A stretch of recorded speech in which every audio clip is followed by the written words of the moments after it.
साथियों, जय भीम, नमस्ते, आदाब, सत श्री अकाल, जय भीम, जोहार। साथियों,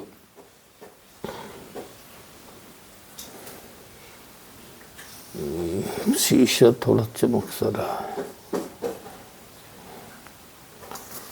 साथियों, बहुत से विद्वान आजकल भिक्षु के वस्त्र पहनकर शायद बहुत सी बातें गलत भी बता रहे हैं।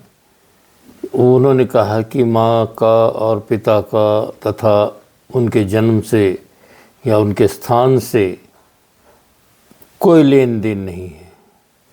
जब आप इतिहास किसी को बता रहे हो तो आपको उनका मूल भी जानना बहुत ज़रूरी होता है। वीरों का, शूरवीरों की बातें जो होती हैं उनके मूल से, उनके जन्म से संबंधित होती हैं।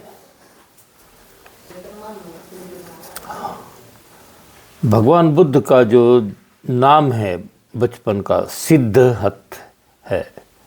साहित्य पढ़ना बहुत ज़रूरी होता है, इतिहास पढ़ना बहुत ज़रूरी होता है।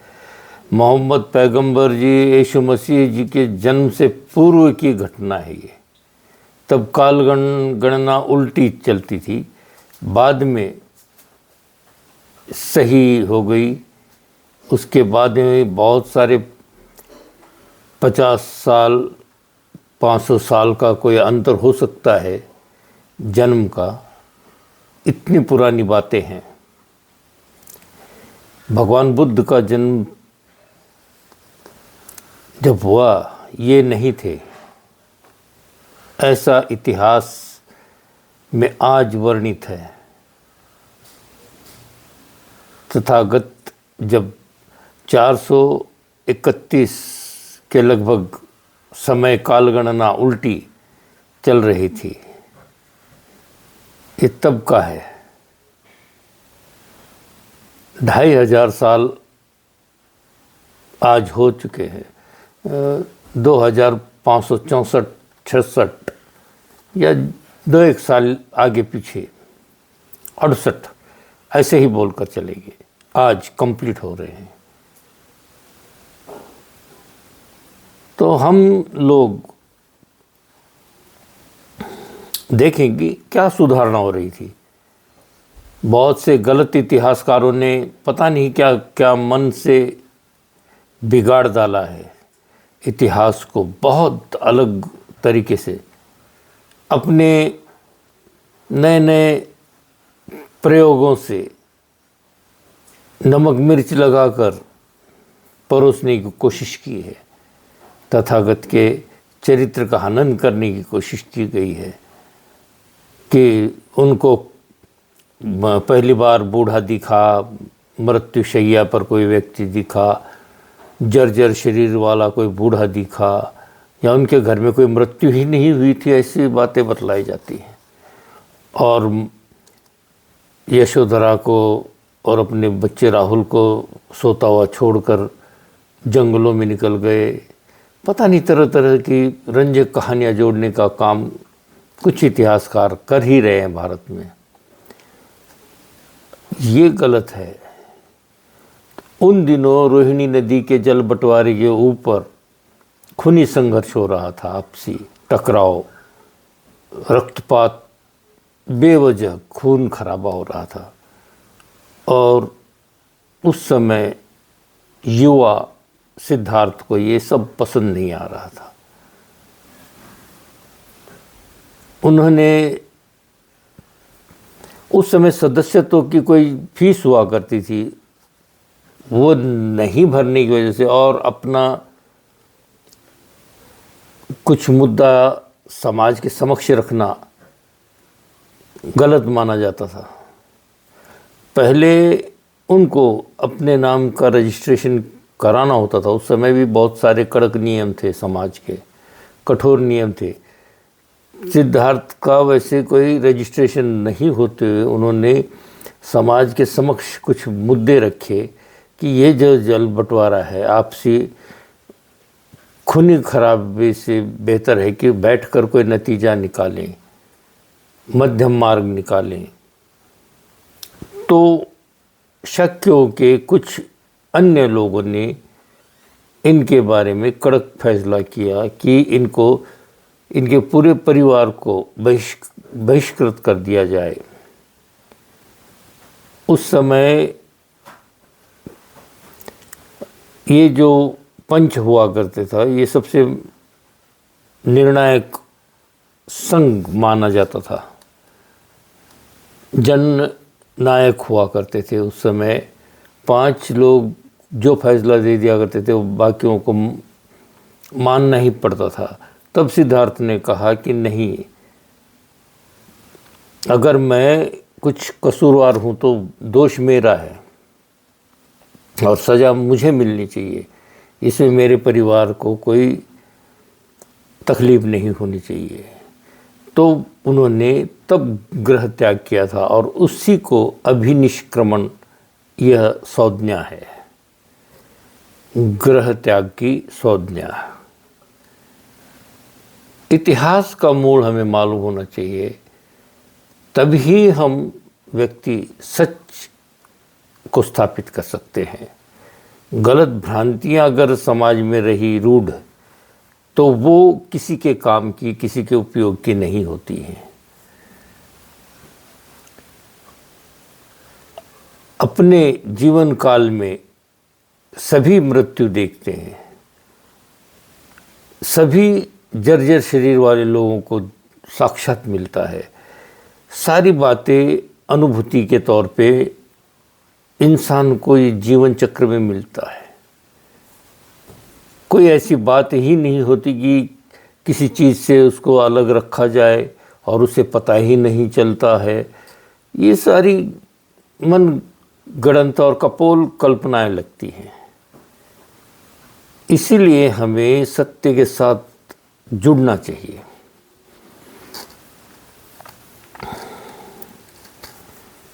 सिद्धार्थ काफ़ी बदलाव चाहते थे समाज के अंदर, सोसाइटी के अंदर।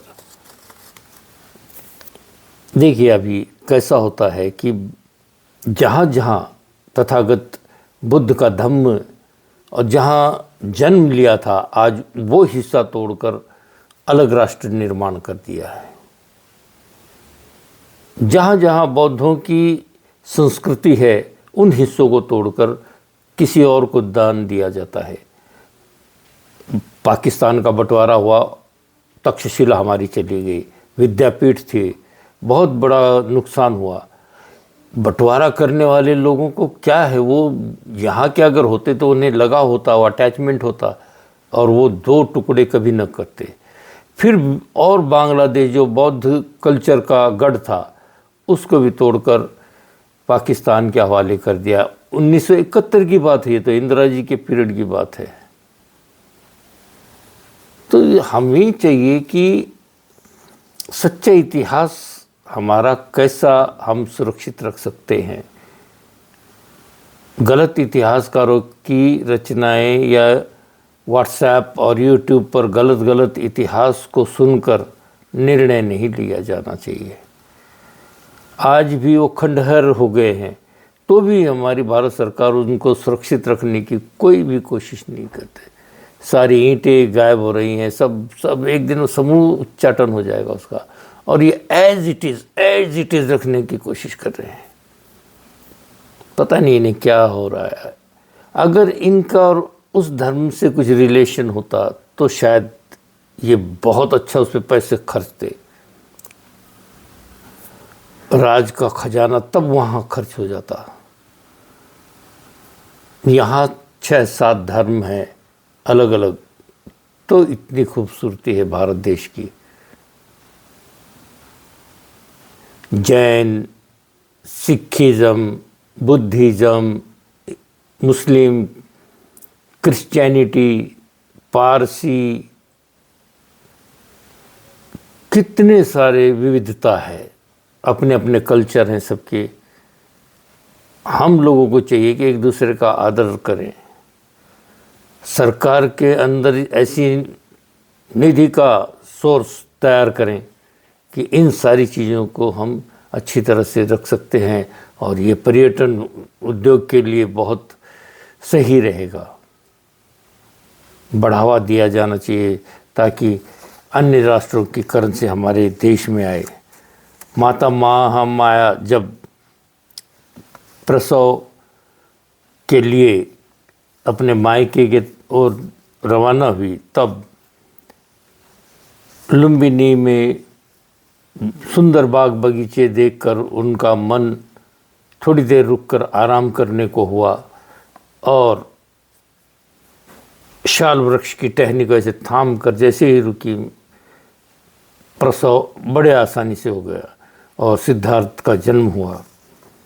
लेकिन इतिहास में एक बात मैंने काफ़ी अनुभव किया है कि जैसे ही महान सपूत को जन्म देती है माताएं, उस समय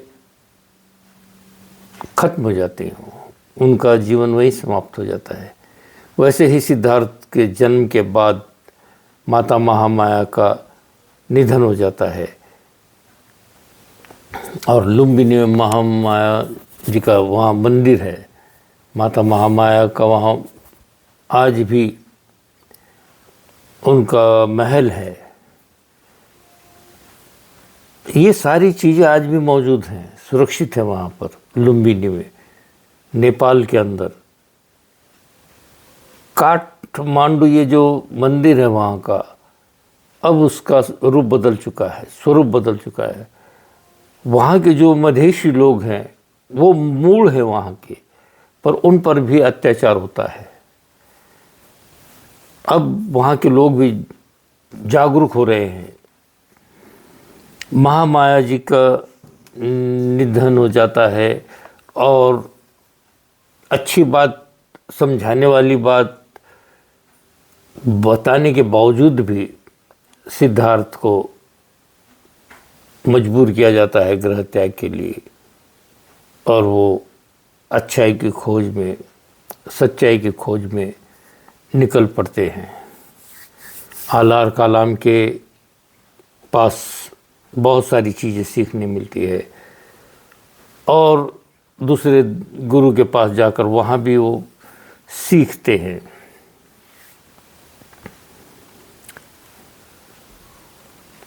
वो इतिहास के एक एक नाम को मैं आप सबके साथ शेयर करूँगा। आज के दिन इतना ही, मिलते हैं अगले वीडियो में। जय भीम, नमो बुद्धाय साथियों। इतिहास का सच सबके लिए।